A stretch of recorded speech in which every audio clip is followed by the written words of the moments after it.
अशोक।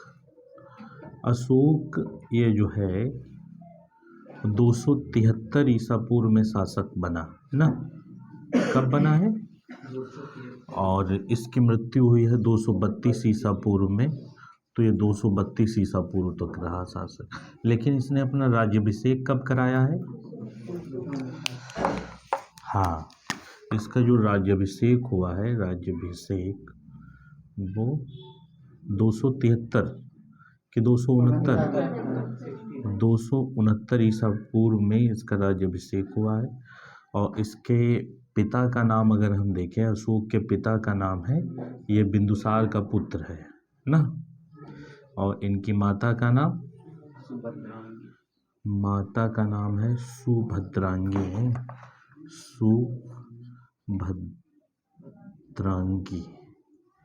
सुभद्रांगी। ठीक है। और अशोक के परिवार के बारे में देखा जाता है, अशोक की 5 पत्नियां हैं। अशोक की 5 पत्नी हैं। 5 पत्नी में पहली पत्नी इसकी है असंघमित्रा। असंघमित्रा जो इसकी पटरानी है ना, ये पटरानी है। दूसरी का नाम है तिसरक्षिता। दूसरी इसकी पत्नी है तिसरक्षिता। ये जो है बौद्ध विरोधी है ना, बौद्ध धर्म का विरोध करती है, बौद्ध विरोधी है।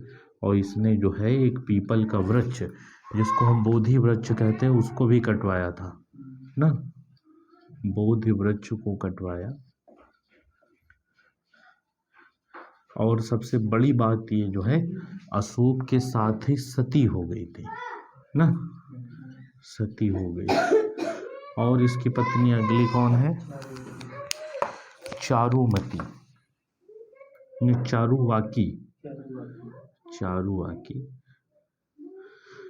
चारुवाकी का एक पुत्र है, उसका नाम है तीवर।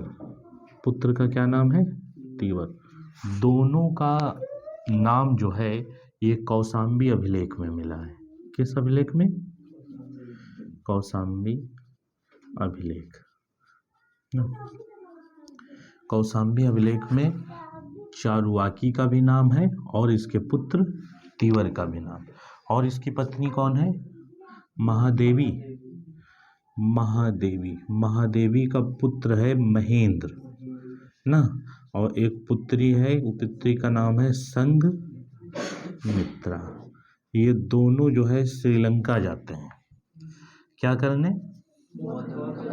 श्रीलंका बौद्ध धर्म का प्रचार करने ना, का प्रचार। और इसकी पत्नी कौन है? पद्मावती का पुत्र कौन है? कुणाल, जो आगे चलकर शासक बनता है ना। अशोक के बाद जो है कुणाल शासक बना। और कौन है? एक असंघमित्रा, तिसरक्षिता, चारुवाकी, ये ठीक है। और ये तो इसकी पत्नियां हो गई। इसके पुत्रों के बारे में भी जानकारी मिलती है। पुत्र अगर देखें हम तो इसका पुत्र एक है तीवर ना, तीवर का हमें नाम मिल रहा है।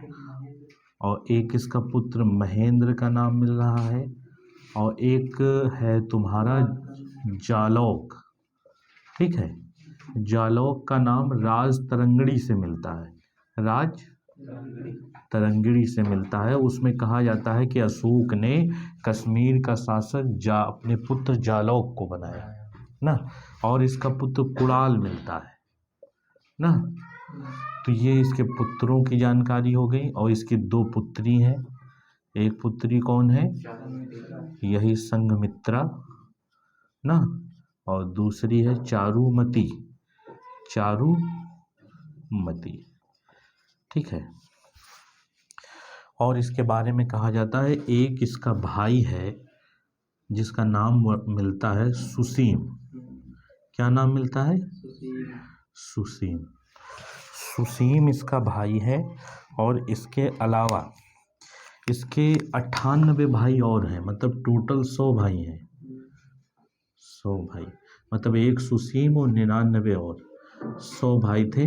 और बिंदुसार जो है सुसीम को राजा बनाना चाहता है ना, लेकिन सुसीम से गलती हो जाती है और सुसीम शासक नहीं बन पाता है। तो अशोक अपने 273 ईसा पूर्व में ये शासक बना, अपने को शासक घोषित किया। तो ये बताया जाता है कि ये अपने 100 भाइयों का वध करके, 99 भाइयों का वध करके ये राज्याभिषेक 269 ईसा पूर्व में कराया। लेकिन ये जो है एक भ्रमित कहानी भी बताई जाती है। वास्तव में अशोक ने अपने भाइयों का उल्लेख आगे एक अभिलेख में किया है कि ये हमारे भाई हैं, ठीक है। लेकिन सुसीम से तो उसका झगड़ा हुआ था, क्योंकि सुसीम को शासक बनना चाहता था। और सुसीम का पुत्र है निग्रोध, ठीक है, निग्रोध बौद्ध भिक्षु बन जाता है ये ना, बौद्ध भिक्षु। तो ये हो गया अशोक का परिवार ना।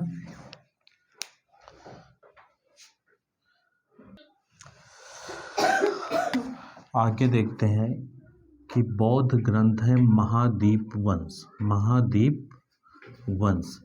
इससे ये जानकारी मिलती है कि अशोक प्रारंभ में ब्राह्मण धर्म का अनुयायी है, ब्राह्मण धर्म का अनुयायी, ठीक है। क्योंकि यहाँ पर वर्णन किया गया है कि अशोक प्रतिदिन 60,000 ब्राह्मणों को भोजन कराता था, ब्राह्मणों को भोजन कराता था। इससे यह अनुमान लगाया जाता है कि अशोक जो है वो बौद्ध धर्म का, वो ब्राह्मण धर्म का अनुयायी था, ठीक है। दूसरी बात, एक किताब है राजतरंगिणी, राजतरंगिणी। राजतरंगिणी के लेखक कौन है, कौन है, कल्हड़, ठीक है। और राजतरंगिणी जो है कश्मीर के इतिहास का वर्णन करती है, कश्मीर के इतिहास का वर्णन करती है। तो राजतरंगिणी में ही बताया गया है कि अशोक ने श्रीनगर बसाया। यह भी क्वेश्चन पूछा जा सकता है कि श्रीनगर की स्थापना किसने की, अशोक ने।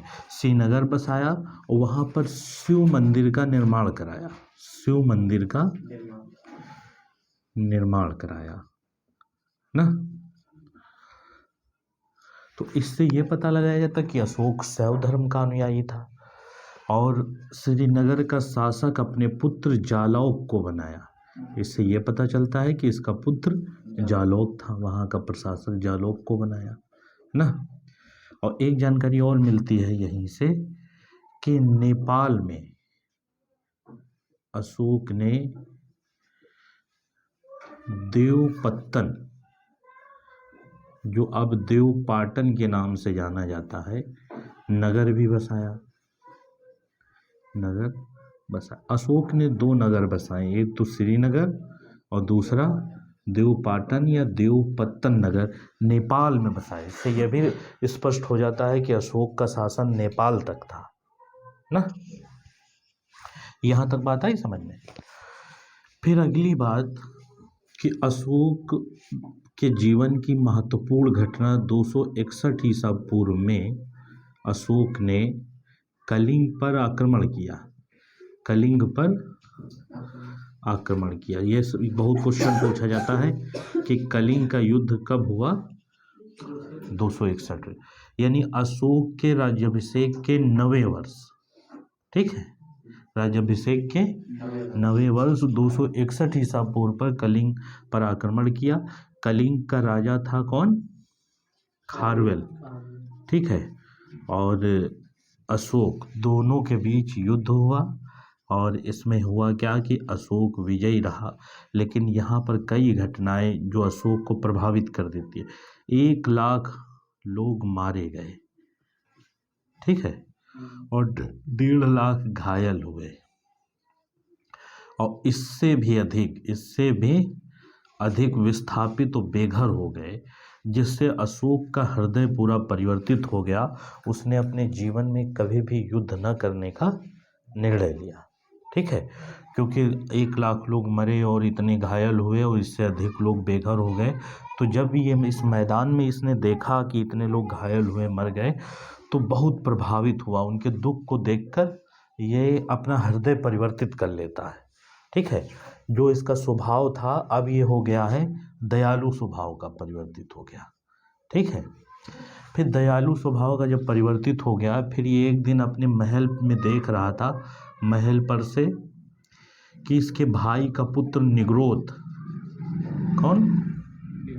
निग्रोध, जो बौद्ध भिक्षु बन गया था, वो इसके महल के सामने से गुजर रहा था भिक्षा मांगते हुए।